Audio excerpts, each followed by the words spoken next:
She was 22 and broke.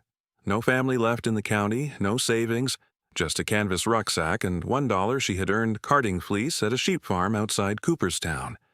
And with that $1, she bought a forgotten wool mill on a creek in central New York, in a stretch of Otsego County that had not seen a working dye vat since the mill had closed in 1962. The fieldstone walls had gone dark with lichen. The water wheel had seized in place. But what nobody knew was that hidden in the dye vat room of that old mill was something that would change her life forever. Before we continue, if stories like this mean something to you, hit subscribe. And tell us in the comments where you're watching from. We love seeing how far these stories travel. Thora Nilsson had grown up with color on her hands. Not the color of paint or crayon or the commercial dye that came in packets at the craft store. The living color that came from a plant. The deep blue of wild indigo and the tawny gold of onion skin and the rich brown of butternut hull and the pale rose that came from soaking bedstraw root in an alum mordant for 4 days. Her grandmother had taught her to make these colors the way certain grandmothers in certain mill towns teach a child the one thing the mills were built for, by putting the plant in a pot and the wool in the pot and letting the child stand beside the fire and watch the color come. Her grandmother's name was Britta Nilsson, and she had been a wool dyer at the Otsego Creek Mill in the village of Fly Creek, New York, for 33 years. Britta had been the person who stood at the dye vats, 4 stone basins set into the floor of the dye room at the back of the mill, and who took the raw, undyed wool that had been washed and carded and spun, and who turned it into colored yarn using plant dyes she gathered herself from the fields and hedgerows and creek banks within walking distance of the mill. The colors had not come from bottles. The colors had come from the land. Britta had been born in 1935 in a small farmhouse outside Fly Creek, the daughter of a Danish immigrant dairy farmer named Peter Nielsen, who had come to Otsego County from a village near Odense in 1920, because the rolling green hillsides above the lake looked like the countryside he had left behind, and because a Dane who finds green hills and cold water does not keep looking. Peter had farmed 50 acres of mixed pasture, dairy cattle, and a small flock of 30 Corriedale sheep that he sheared every spring and whose fleece he sold to the Otsego Creek Mill, which was the last working wool mill in the county by the time Britta was born. The mill had been built in 1888 by a man named Søren Voss, also Danish, a textile dyer who had trained at a woolen mill in Copenhagen before emigrating to New York in 1885. Søren had built the mill on the creek because the creek provided the cold water the dye process required for rinsing, and because the water wheel on the upstream side powered the carding machine that prepared the fleece before spinning. Søren had operated the mill from 1888 until his retirement in 1930, and his son, a man named Axel, had operated it from 1930 until his death in 1962. Søren had been, according to Britta, the finest plant dyer in the state of New York. He had used only natural dyes, colors extracted from roots and bark and leaves and flowers, and he had developed, across 42 years of practice, a system of color formulas that no other dyer in the county could reproduce. His indigo was deeper. His goldenrod was warmer. His butternut was richer. The difference had not been in the plants. The same plants grew everywhere in Otsego County, but in the mordants and the timing and the temperature and the specific sequence of steps that Søren had refined across 4 decades. The sequence was the secret. 2 dyers could use the same plant and the same wool and produce 2 different colors because they had applied the mordant at different stages, or held the temperature at different levels, or left the wool in the bath for different lengths of time. Søren had documented these sequences, every formula, every variable, every result, in a set of wool sample cards that he had created across his career. Small squares of dyed wool pinned to index cards, each card labeled with the plant, the mordant, the temperature, the soak time, and the resulting color. Britta had gone to work at the mill at 17 in 1952, hired by Axel to card wool. She had wanted the dye room from the start, but the dye room had been run by a woman named Mrs. Schreiber, who had been dyeing wool at the mill since 1940 and who had learned her formulas from Søren himself. Mrs. Schreiber had watched Britta for a year and had then invited her into the dye room because Mrs. Schreiber had seen in Britta the same thing Søren had seen in Mrs. Schreiber, the patience to stand at a vat and watch color develop without hurrying it. "Color cannot be hurried," Mrs. Schreiber told Britta on her first day in the dye room. "An indigo bath that is rushed will produce blue. An indigo bath that is patient will produce the blue. There is a difference. Blue is what a plant makes. The blue is what a dyer makes. The difference is time." Mrs. Schreiber had trained Britta across 3 years, teaching her the full dye process weir, the mordanting of the wool with alum or iron or tin to prepare the fiber for accepting color, the preparation of the dye bath from raw plant material, the immersion of the mordanted wool in the bath, the monitoring of the temperature and the time, the removal and rinsing in the cold creek water that ran beneath the dye room floor, and the final drying on the racks beside the south-facing window where the color would settle into its permanent shade across the next 48 hours. The mordant had been the lesson that took the longest.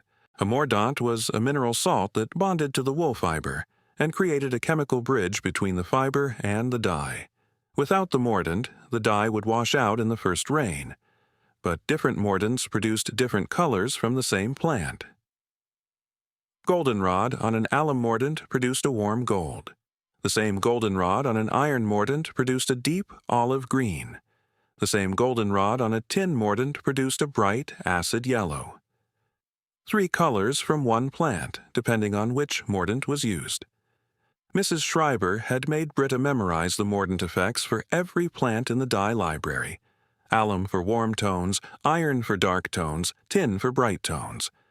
And the memorization had taken a full year because the effects were not simple and the combinations were not predictable, and the only way to learn them was to dye 50 skeins and see what came out.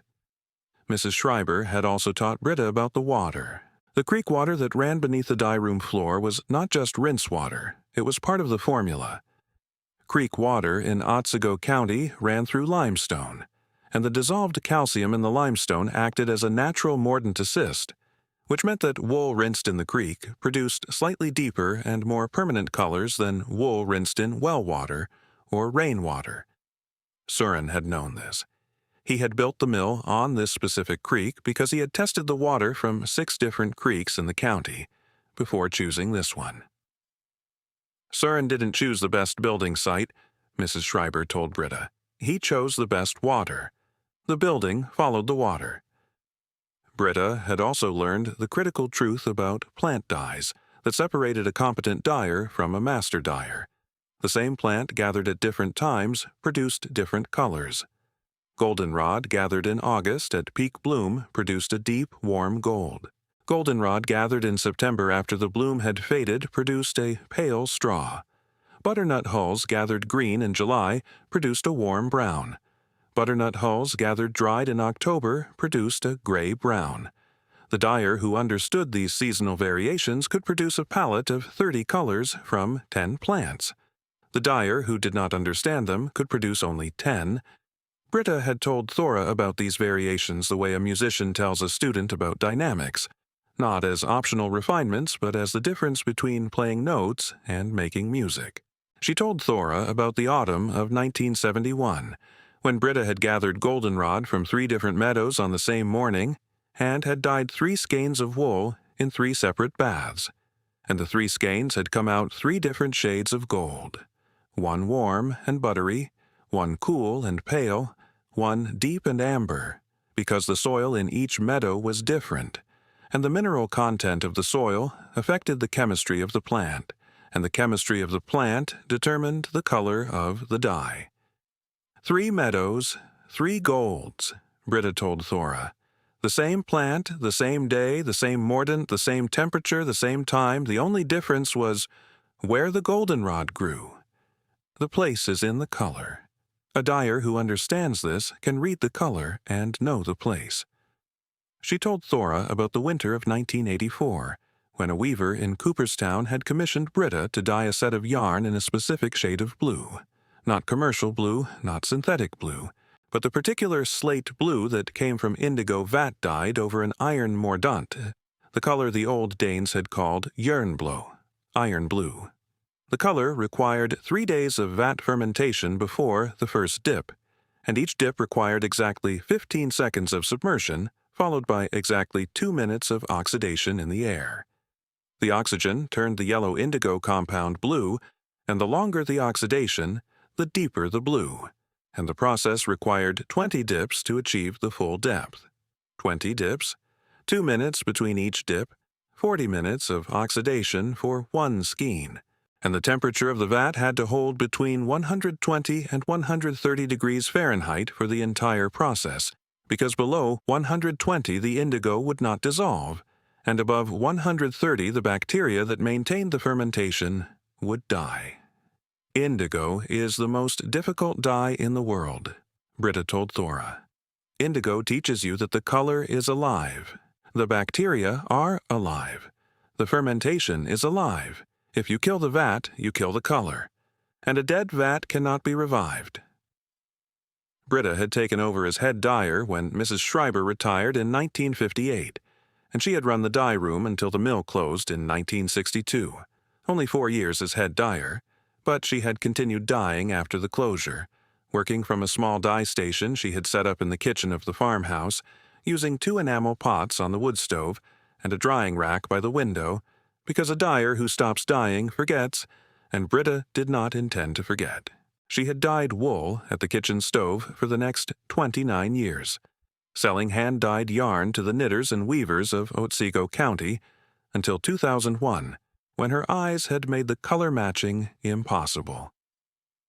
Britta had married a man named Ivar Nielsen, a cousin, a carpenter who had built houses and barns across Otsego County for 20 years, and who had understood that a wife whose hands were permanently stained, gold on the right, blue on the left, was a wife whose work was written on her skin. Ivar had died in 2003. Britta had continued alone. Britta and Ivar had had 1 daughter, a woman named Sigrid who was Thora's mother. Sigrid had left Otsego County at 19, had moved to Oneonta, had worked as a receptionist at a dentist's office, had married a man named Carl who had managed a gas station and who had left Sigrid for a woman in Binghamton when Thora was 5. Sigrid had raised Thora alone in a small apartment in Oneonta on the receptionist's salary, and the apartment had smelled of antiseptic and photocopier toner, and Thora had spent every available minute at Britta's farmhouse because the farmhouse smelled of goldenrod and indigo and lanolin and the specific warm animal scent of raw fleece drying on the porch.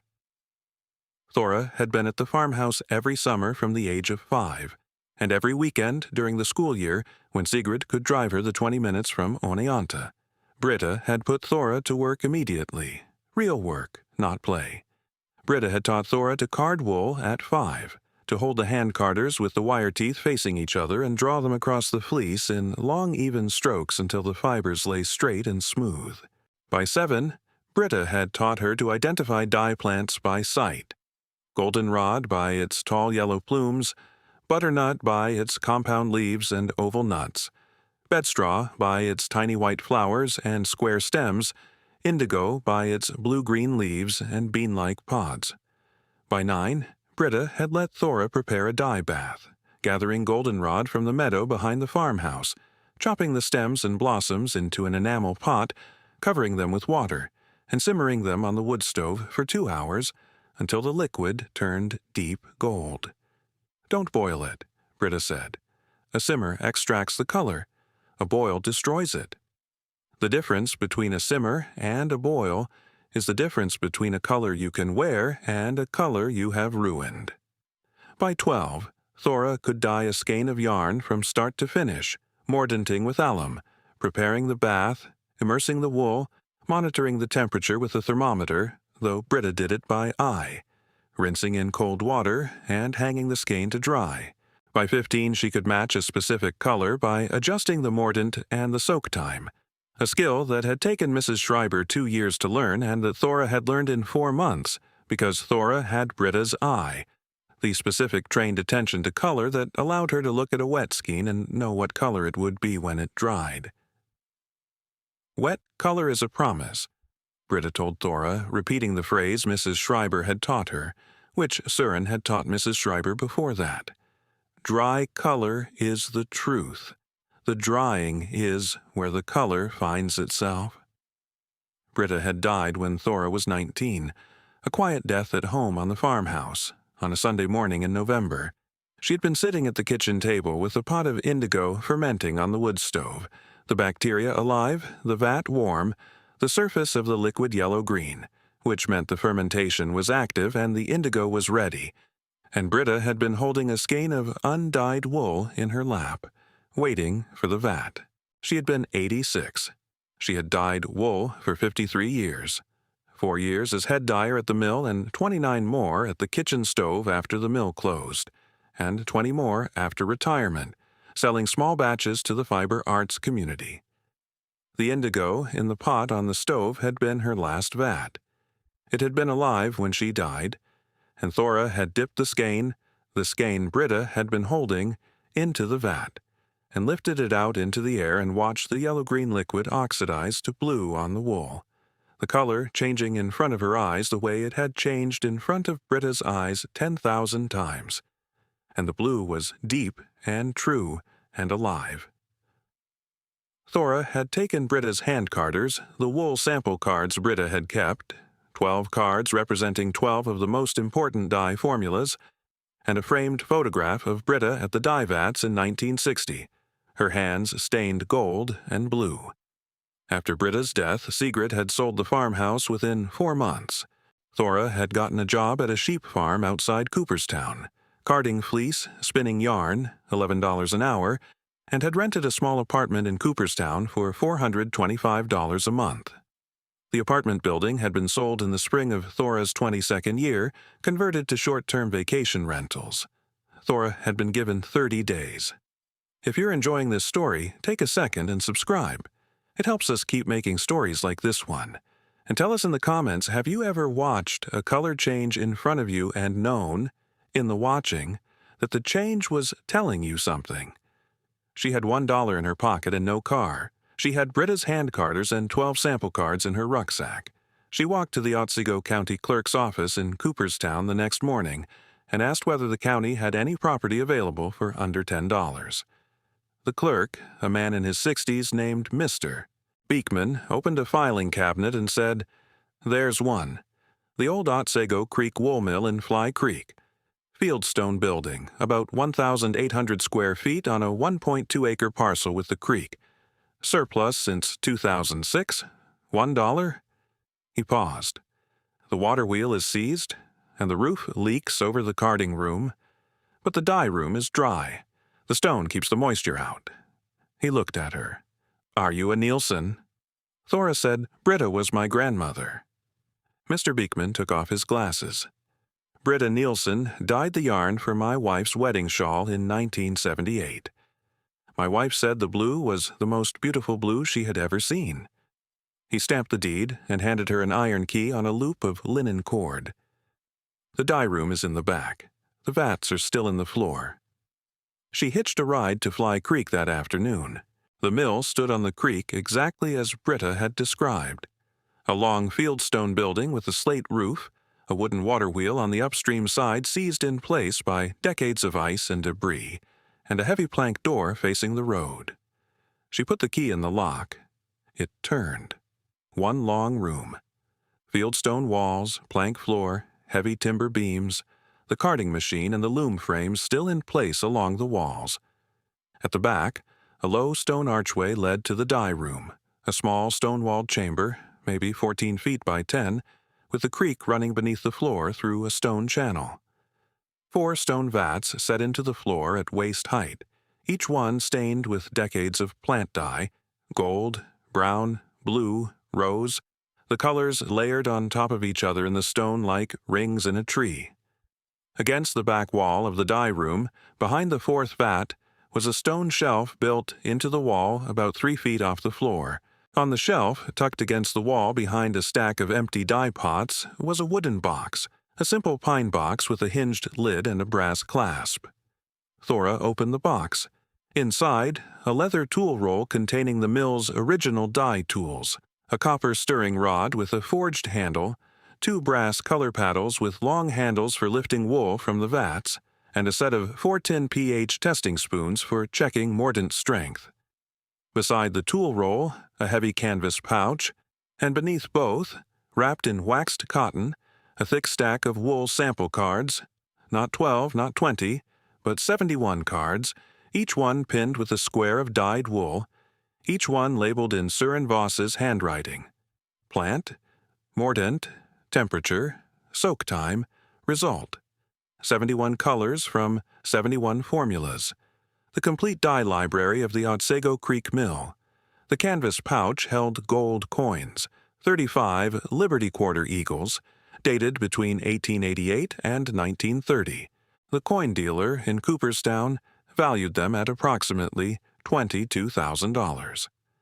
Tucked beneath the sample cards was a folded letter. To whoever finds this shelf, my name is Søren Voss. I have dyed wool in this room from 1888 until today, the 15th of September, 1930. I am 67 years old and my hands have stiffened. My son Axel will continue the mill, but Axel does not dye. I am leaving my tools and my sample cards and my savings on this shelf, because they belong in this room. The sample cards are the only record of 71 natural dye formulas I have developed across 42 years. They cannot be replaced. The gold is what I saved. Use it for the mill. Fill the vats, dye something. Søren Voss, dyer, September 15, 1930. Thora read the letter twice. Then she knelt beside the deepest dye vat, the indigo vat, the fourth one, the one that had held the fermenting indigo for 42 years of Søren's work and 4 years of Britta's. And she dipped her fingertips into the residue at the bottom of the basin.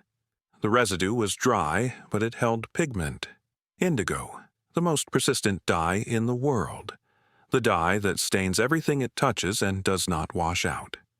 She lifted her hand and looked at her fingertips. They were faintly blue, the ghost of the last indigo bath, still in the stone after 62 years. She did not cry, and she did not speak. She simply looked at the blue on her fingertips and understood that the color on her skin was the same color that had been on Britta's skin and on Mrs. Schreiber's skin and on Søren's skin, because indigo does not fade, and a vat that has held indigo will hold its memory forever. She said quietly to the stone walls and the 4 stained vats and the creek running beneath the floor, "Thank you, Mr. Voss. I will fill the vats." The next morning, she hitched a ride to Cooperstown and deposited the coin dealer's check at the bank on Main Street. She opened a checking account and walked out into the November wind. The following week, she bought a used truck, a 2001 Chevy S10 with 185,000 miles and a bed full of hay, from a retired dairy farmer in Burlington Flats for $1,500. The first month was the dye room floor. The stone channel that carried the creek beneath the floor had silted up with decades of sediment, and the cold water no longer flowed cleanly through the rinsing trough. Thora spent 3 weeks on her hands and knees in the channel, clearing the silt with a garden trowel and a bucket, scooping the dark muck out one load at a time and carrying each bucket up the stone steps. Mr. Beekman from the clerk's office drove out to the mill one Saturday morning with a bucket of hydraulic cement and helped her seal 2 cracks in the channel walls where the groundwater was seeping in.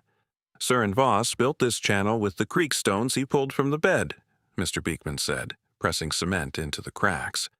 "He told my grandfather that the best dye water was creek water because creek water carried minerals from the limestone and the minerals changed the color. Tap water was dead water. Creek water was alive. She made the mill livable in pieces. She bought a folding army cot from the thrift store in Cooperstown for $14 and set it in the main room near the stone archway to the dye room, where the warmth from the dye room's south-facing window reached in the afternoon. She found a small cast-iron parlor stove at an estate sale in Hartwick for $35, and a woman named Mrs. Rensselaer, who owned the sheep farm where Thora had worked, drove to the mill one Saturday in her truck with a length of stovepipe. Mrs. Rensselaer helped Thora run the pipe through a hole she chiseled in the fieldstone wall. "Your grandmother bought fleece from my mother's flock every spring for 20 years, Mrs. Rensselaer said, fitting the pipe sections. She said our Corriedale took color better than any wool in the county because the sheep grazed on limestone pasture, and the minerals in the grass came through in the fiber. The first fire she lit in the parlor stove, dry maple splits from a deadfall behind the mill, filled the main room with a warmth that traveled across the stone floor and through the archway into the dye room, and the stone vats absorbed the warmth and released a faint scent of dried plant matter, goldenrod and butternut and the sharp mineral smell of iron mordaunt, and the dye room smelled, for the first time in 62 years, like a room where color had been made. Thora sat on the cot and watched the firelight move across the carding machine and the stone archway, and thought, Søren saw this light on these stones every morning for 42 years. Britta saw it for 4 more. The light is the same light. She pinned the sample cards to the timber beam above the archway. Søren's 71 cards first in the order he had numbered them, a spectrum of plant color running from the palest straw to the deepest indigo, each one labeled in his handwriting, and beside them, Britta's 12 cards, which covered the same range in broader strokes. The beam looked like a sentence written in color. She set Britta's photograph on the shelf above the cot. Britta at the vats in 1960, hands stained gold and blue. She placed the copper stirring rod and the brass color paddles on the rim of the first vat, ready to be used. She set a basket of raw Corriedale fleece Mrs. Rensselaer had given her on the floor beside the carding machine. The mill had materials. The mill was waiting. Mrs. Rensselaer came back every Saturday after that with eggs and bread and whatever fleece she had from the week's shearing. She stood in the dye room doorway and looked at the 71 sample cards on the beam and said, "Every week? That's the most beautiful thing in the county." She never stayed long. She came for the looking, and the looking was enough. She got a job in her second year. A fiber arts cooperative in Cooperstown hired her 2 days a week to teach natural dyeing workshops, because the owner, a weaver named Mrs. Heller, had driven to the mill to buy a skein of Thora's goldenrod yarn, and had stood in the dye room looking at the 71 sample cards on the beam and had said, "This is a library. This is the only natural dye library in Otsego County. You need to be teaching this." Mrs. Heller hired her at $18 an hour and told her students, "This woman can look at a dye bath and tell you what the wool will look like dry. Her grandmother could do the same thing. The eye is inherited." By the end of her first season of teaching, Thora had 8 regular students who came every Saturday, and 3 of them had begun gathering their own dye plants from the meadows around their homes, which was exactly what Britta had hoped would happen. The knowledge spreading outward from the mill, the way a dye spreads outward from the center of a vat. Word spread through the county. A weaver in Cherry Valley commissioned 12 skeins in 12 specific colors from Søren's sample cards. 12 formulas that had not been used since 1930. Thora dyed them one at a time, following the formulas exactly, and the colors came out true. The same colors Søren had produced 90 years earlier, because the plants were the same plants, growing in the same soil, and the creek water running through the same limestone. And a formula that works in one century works in the next, if the dyer follows it. A quilter from Oneonta drove to the mill with a bag of raw Corriedale fleece and asked Thora to dye it in the specific shade of rose that came from bedstraw root, a color the quilter's grandmother had used in a quilt in 1940 and that had not been available commercially since the 1960s. Thora found the formula on Søren's sample card number 14. Bedstraw root, alum mordant, 160 degrees Fahrenheit, 3 hours, pale rose, and dyed the fleece, and the quilter held the finished yarn beside her grandmother's quilt and said, "It's the same rose. Exactly the same."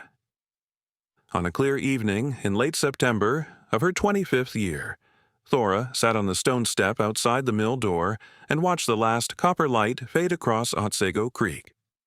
The water wheel, which she had freed from its ice and debris in her second spring, and which now turned slowly in the current, not powering anything, just turning, cast long shadows across the meadow. Inside the mill, the parlor stove ticked. The carding machine stood by the window, and the 71 sample cards glowed on the beam in the last light. She could smell goldenrod steeping in the dye room. A fresh batch, the blossoms she had gathered that morning from the meadow behind the mill. She thought about Søren, who had come from Copenhagen with the knowledge of plant dyes, and who had built this mill on a creek because the creek water was alive. She thought about Mrs. Schreiber, who had told a 17-year-old girl that the difference between blue and the blue was time, and she thought about Britta, who had stood at these vats for 4 years as head dyer, and then at her kitchen stove for 29 more years because a dyer who stops dyeing forgets, and Britta had refused to forget. That's the thing about the colors our grandmothers teach us to make. We do not always know, when we are 5 years old and holding a pair of hand carders at a kitchen table, that the carding is the beginning of the color. We learn it slowly, summer by summer, bath by bath, and then 3 years after the old woman dies, we walk into a room with 4 stone vats and find a shelf of 71 sample cards, and we understand what she had been teaching us.